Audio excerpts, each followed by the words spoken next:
So the most common date that people say, maybe you can correct me on this, that the Roman Empire fell is 476 AD. They're referring to the fall, quote unquote, of the Western Roman Empire. So why did the Roman Empire fall? Yeah, this is a real game. Pick your favorite date for the fall of the Roman Empire. 476 is a very common one. And what happens in that year is a barbarian king comes down into Italy and deposes a guy named Romulus Augustulus, which is an amazing name. It's combining the names of the founder of Rome, Romulus, with Augustus, the second founder of Rome. And so some people say that's the end of the Roman Empire. Sure. But others say it's 410 when Alaric sacks Rome for the first time. Others say it's 455 when the Vandals come and sack Rome and do a much more thorough job of it this time. Some say it's 180 when Marcus Aurelius picks poorly in succession. Some say it's 31 when Octavian wins the Battle of Actium and kills the Roman Republic. Or you can go past that date and say it's 1453 when the Eastern Roman Empire finally falls. And I mean, the Eastern Empire is legitimately the Roman Empire. If you were going to ask them, who are you? They wouldn't say, we're the Byzantines, we're the Eastern Roman Empire. They would just say, we're the Romans. And they have a completely legitimate claim to do that. So this whole game of when does the empire fall is problematic. And the other thing is all those dates about invasions that cluster around the 400s, so 410, 455, 476, you have to ask yourself, who counts as a real Roman by that point? Because for a while now, the Romans themselves are often coming from barbarians, are crossing that boundary. Roman generals, they might get raised as a Hun, then serve with the Roman army for a while, then not, or Visigoths or not. That's been going on for a long time.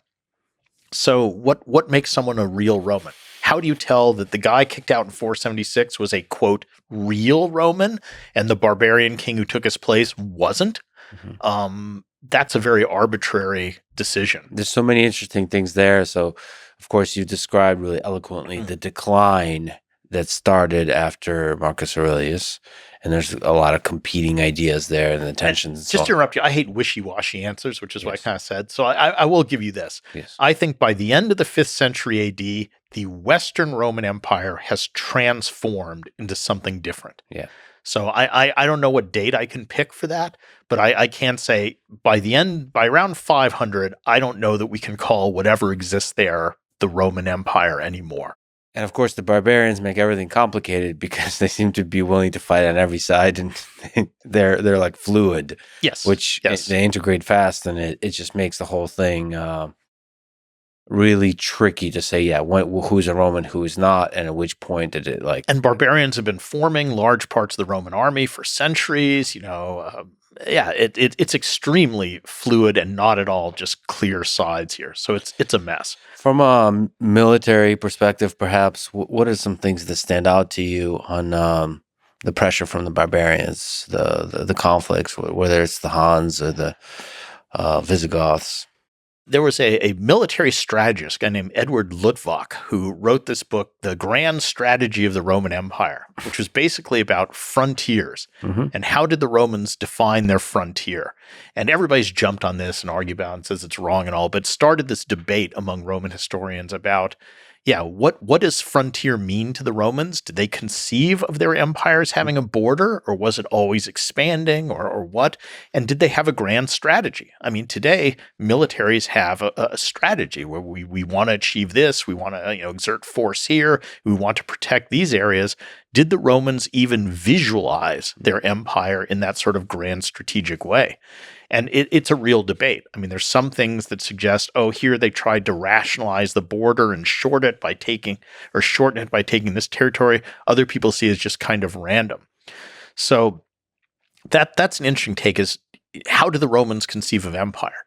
I mean, if you look back at someone like Virgil at the time of Augustus, he said, well, the gods granted Rome empire without end. So it's that open-ended thing.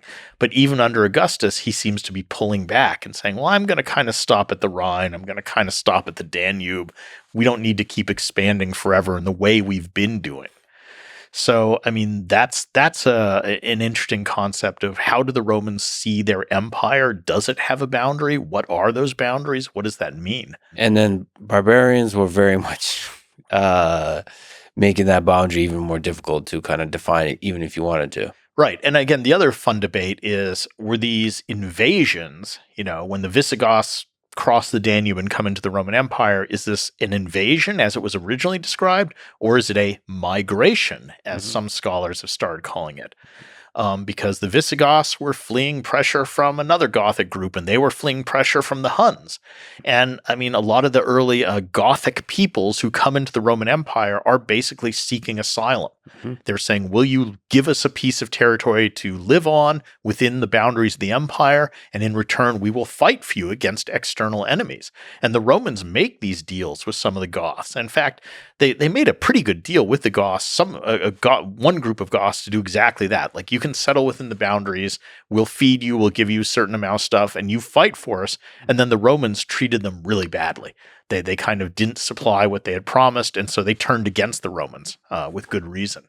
So the Romans blundered in these things too. So is it correct that the Visigoths fought on the side of the Romans against Attila the Hun? Some of them did. Okay. So again, there were various groups on both sides of those battles. So Attila is the famous Hun, and he comes into the Roman Empire and seems to be heading right for Rome to knock it off. And everybody is so scared of the Huns that this weird coalition comes together of the Romans plus various barbarian groups against Attila in league with some other barbarian groups, and they fight a huge battle, and it's more or less a stalemate. So Attila gets stopped, and he says, all right, we're going to just rest up for a year. Next year, we'll go finish off the Romans. Next year comes, he heads down into Italy. He's heading straight for Rome, and the Pope goes and meets Attila, and they have lunch together at this river. And at the end of the lunch, Attila goes back and says, I changed my mind. We're going to go back up to France, hang around for another year. We'll finish off the Romans later. And, Christian sources say saints appeared in the sky with flaming swords and, scared away Attila. Some other sources say, well, the Pope gave Attila a huge bribe to go away for a while. Believe whichever you like. But then Attila ends up dying on his wedding night before he comes back under mysterious circumstances. And so that never materializes. And the Huns kind of fragment after his death. So what was the definitive blow by the barbarians, by the Visigoths? The barbarians are so many different groups. And weirdly, I think an important one that sometimes people tend to focus on the Huns and the Goths. The Vandals end up going to Spain, conquering Spain, and then crossing over into North Africa and kind of conquering North Africa as well. And Spain and North Africa were some of the main areas that food surpluses were collected from and sent to Rome to feed the city of Rome. And it's after those Vandal invasions or the takeover of those areas that the population of Rome plummets. So I think that's an interesting moment where, the city of Rome had always been this symbol, and already it was no longer the capital. The emperors had moved to Ravenna, a little bit north, because it was surrounded by swamps, so it was more defensible. But there is something important about that old symbolic capital now just collapsing in terms of population, numbers, really no longer having importance because literally its food supply is cut off by losing those areas of the empire. And of course, the capital, Constantine had founded a new second capital at what used to be Byzantium, a Greek city on the Bosphorus, which becomes Constantinople. He names it not very modestly after himself. And that now is really the dominant city for any of the Roman empires, Eastern or Western. So if you're actually living in that century, the 5th century, it's kind of like the Western Roman Empire dies with a whimper. It's not like a bunch of strife. There's a lot of moments you can pick. There's an earlier one in the 300s when the Roman Empire, the Romans lose a big battle to, some barbarians that symbolically is important. But yeah, I don't think there's one clear-cut moment. And again, I don't know that it is the barbarians that cause, quote, the fall of the Roman Empire. I mean, this is the other game, as people like to say, when did the Roman Empire fall? The other big question is why? Why did the Roman Empire fall? If you define it as falling. And I mean, barbarian invasions was the traditional answer. So there's a French historian who famously said the Roman Empire didn't fall, it was murdered. It was killed by barbarians. But I mean, there's other explanations.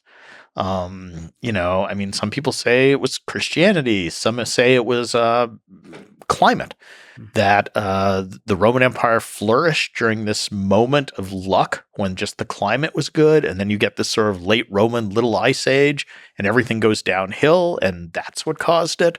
There's some that say things like disease. There were a whole series of waves of plague that started to hit under Marcus Aurelius and continued after him, which seemed to have caused real serious death and economic disruption. I mean, that's a decent explanation. Another popular one is moral decline, which I don't think really works well. You even get the people saying, lead poisoning, but that's not true because they were drinking out of the same pipes when the empire was expanding, right?